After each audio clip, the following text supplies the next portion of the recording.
Well, we're joined now by Senator Mushahid Hussain, who is the former information minister there in Pakistan. He joins us from Islamabad. Senator, thank you very much indeed for joining us on Arabiya English.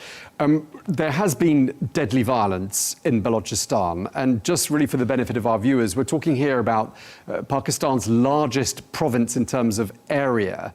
It's on the southwestern border with Afghanistan. What's your understanding of the current situation there? Well, the current situation is quite under control of the Pakistan security forces and the government of Balochistan and the government of Pakistan. But the context of this recent cycle of violence unleashed by proxy terrorists sponsored from abroad is that they tried to have attacks on Pakistan's hospitals, banks, schools, military installations. And it was an offensive which was apparently timed with the volatile and unstable regional scenario, because Balochistan, Pakistan's largest province, as you rightly mentioned, is bordering Iran with 900 kilometers and also parts of Afghanistan. So it's the context was the regional scenario in Iran, and also Pakistan is about to launch the second phase of the China-Pakistan Economic Corridor, CPEC, which is part of the Belt and Road Initiative, and the Gwadar port in Balochistan on the Arabian Sea is the centerpiece of CPEC. Plus, we have critical minerals in Balochistan province, and we are having a strong investment from international investors, both in the west and in the east, from the east in Balochistan. So it's basically a classic case of destabilization and covert operations externally sponsored primarily by India, and perhaps with a wink or nod from Israel too. Okay, you've raised some really important points, so we have lots to talk about. We're talking here about the so-called Baloch Liberation Army, which is of course banned in Pakistan, and it's designated as a terrorist organization by the United States. Help us understand, what do they say they want? Well, I think the agenda of the terrorists, under whatever label they go by, and they go by 2-3 labels, and one of them has just been mentioned by you, is the same as, frankly, the agenda of Pakistan's adversaries, particularly our neighbor India. And basically that is to create unrest and cleavage among communities living inside Balochistan, because they often try to foment ethnic unrest by killing a section which is non-local, or shall we say non-Baloch. And then secondly, they want to undermine the foreign investments there, particularly investments from China. And thirdly, also they want to create an impression of victimhood by saying that they are at the receiving end, although they are the perpetrators of some of the worst kind of violence against unarmed locals in Balochistan. So this is, I would say, a broad composite agenda. Overall, it is to weaken, divide and destabilize Pakistan, if they can try to do that. Right, and that explains what I was going to ask you next, why they are targeting the targets they target, which include the Pakistani security forces, they include civilian targets, also includes Chinese nationals. And I'm wondering whether that is the reason that you've just been telling us about the Belt and Road Initiative and Chinese investment in Pakistan. Do you think that's why Chinese nationals in Pakistan have been targeted by the BLA? The Chinese nationals in Pakistan are basically technicians, engineers, and experts working on different projects, particularly in the port city of Gwadar, where the Chinese have built a port, and that port is going to be the port that will ensure a linkage with landlocked Central Asia and other parts of the region. And it's also the gateway to Pakistan's prosperity through the Belt and Road Initiative.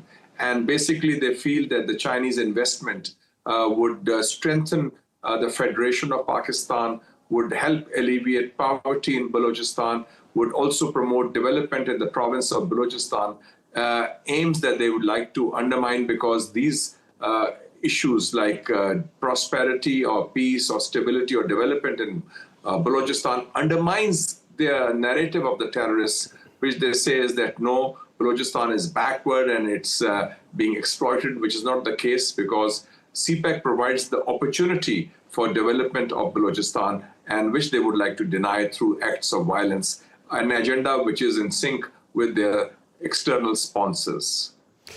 And let's talk a bit more about these external sponsors. Before we come on to India, I, as we said at the beginning, explained to our viewers that Balochistan borders Afghanistan. Is there any suggestion there are links or there's coordination between the BLA and the Taliban?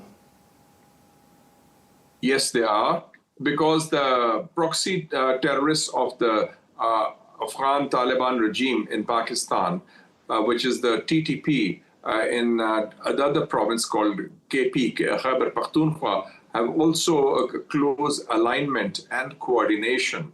And this is openly stated by these terrorists with the BLA, which you have just mentioned. So the terrorists in Balochistan and the terrorists which are also sponsored from Afghanistan are closely aligned, because the goal is the same, and that is to weaken and destabilize Pakistan. And that linkage is well documented, and it's also now publicly stated. Okay, so on the one hand, they are supported, you say, well, they have ties to the Taliban.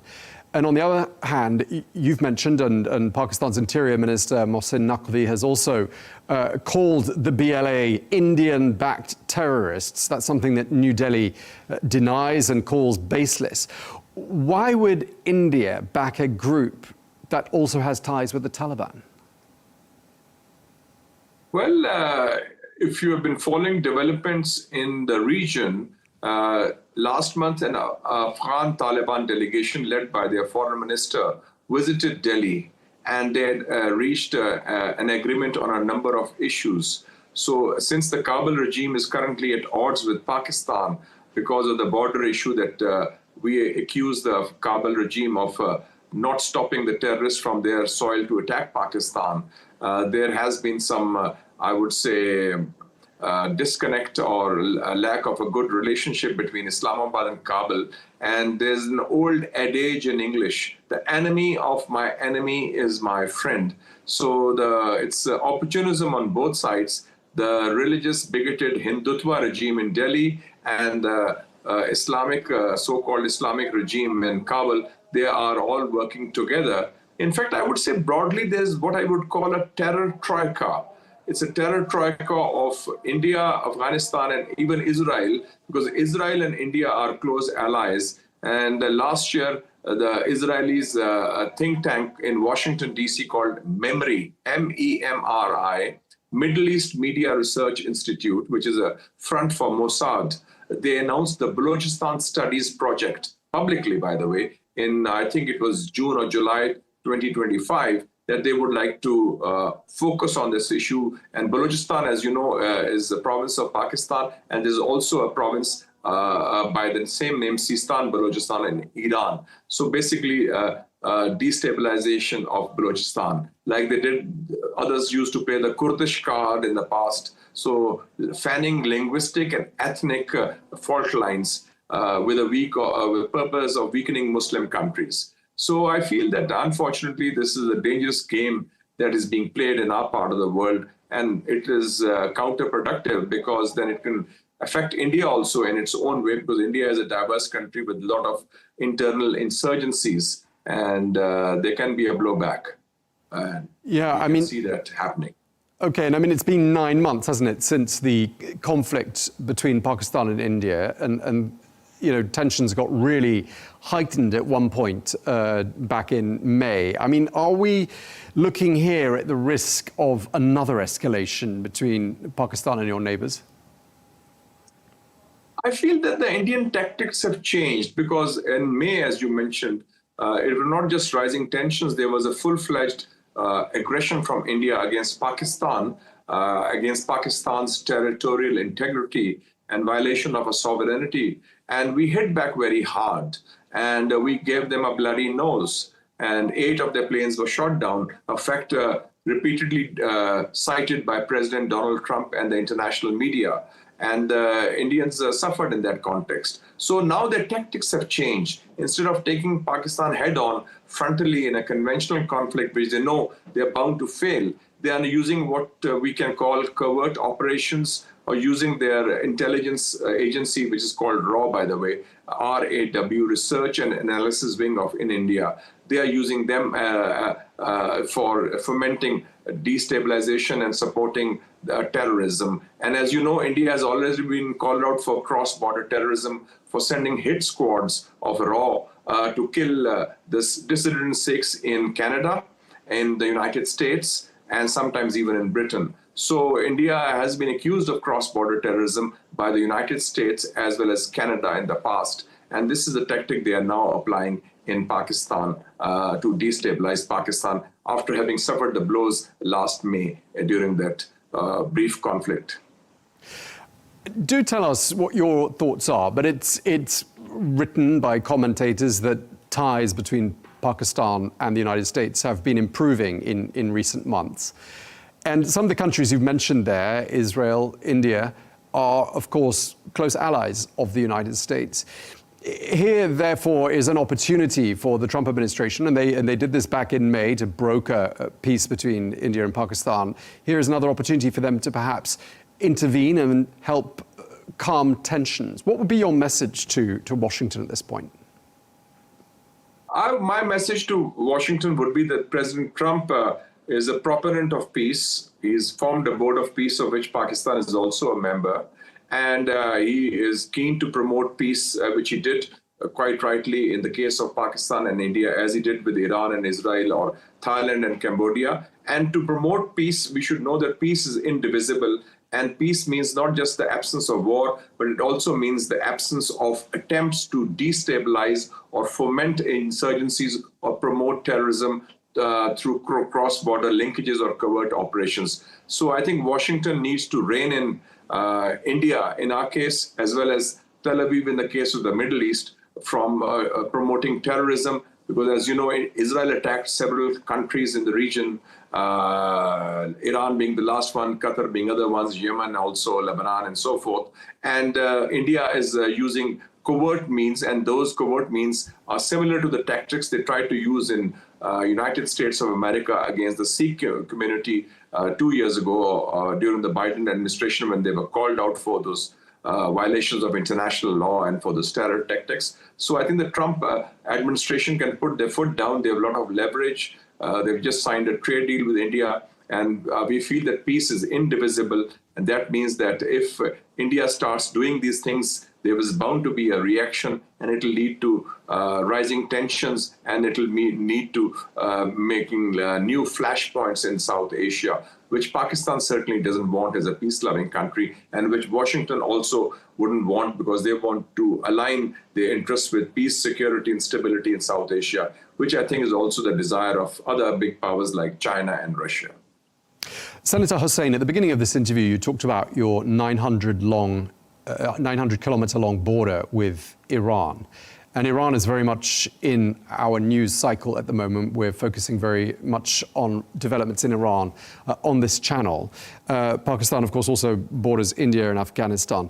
I wanted to ask you, we've heard from the supreme leader of Iran, Ali Khamenei, warning of a regional war if his country is attacked by the United States or by Israel. And I'm just wondering, given that shared border that you have, 900 kilometers of it, what would it mean for Pakistan were an attack to be carried out?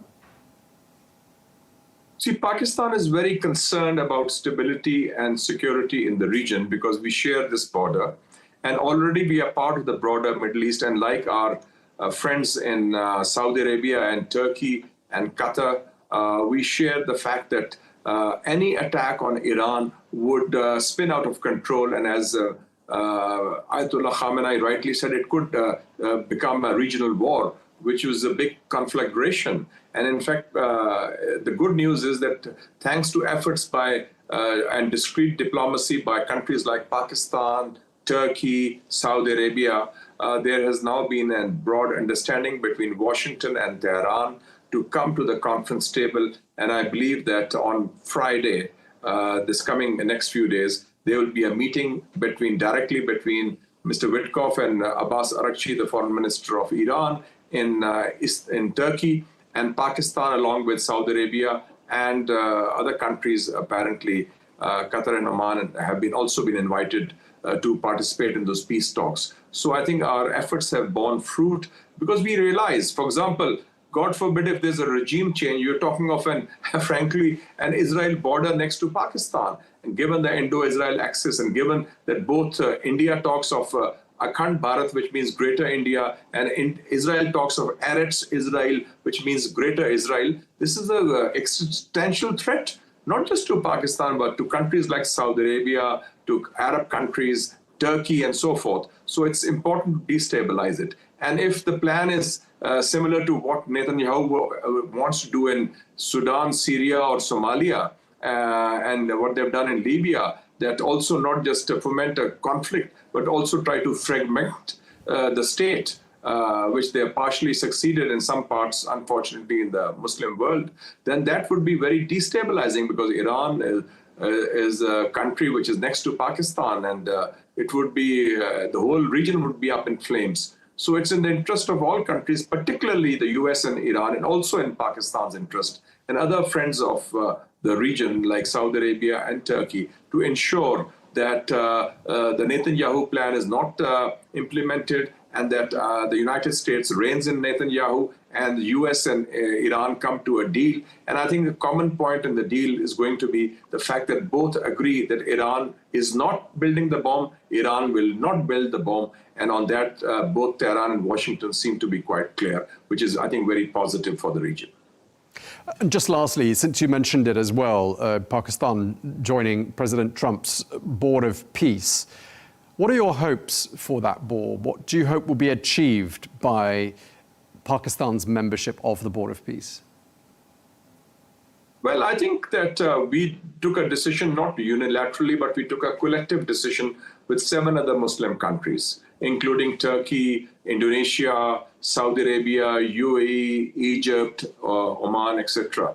So it's a collective decision, and the hope and expectation is that this will lead to 2 important developments. One, the replacement of Israel's brutal occupation of Gaza by a stabilization force, and also the rehabilitation and relief to the people of Palestine. And secondly, eventual destination is, of course, the purpose is then establishment of an independent, sovereign state of Palestine with Jerusalem as its capital, which is what is enshrined in successive United Nations resolutions over the past decades, to which all countries, including the United States, are strongly committed. So we feel that this is going to be the pathway to Palestinian statehood, to peace there, for rehabilitation there, and also providing some succor, sympathy, and support for the struggling people of Gaza, who suffered the worst genocide in modern history. Senator, you've been extremely generous with your time. Thank you very much indeed for joining us here on Al Arabiya English. Senator Mushahid Hussain, former Information Minister of Pakistan. My pleasure. Thank you.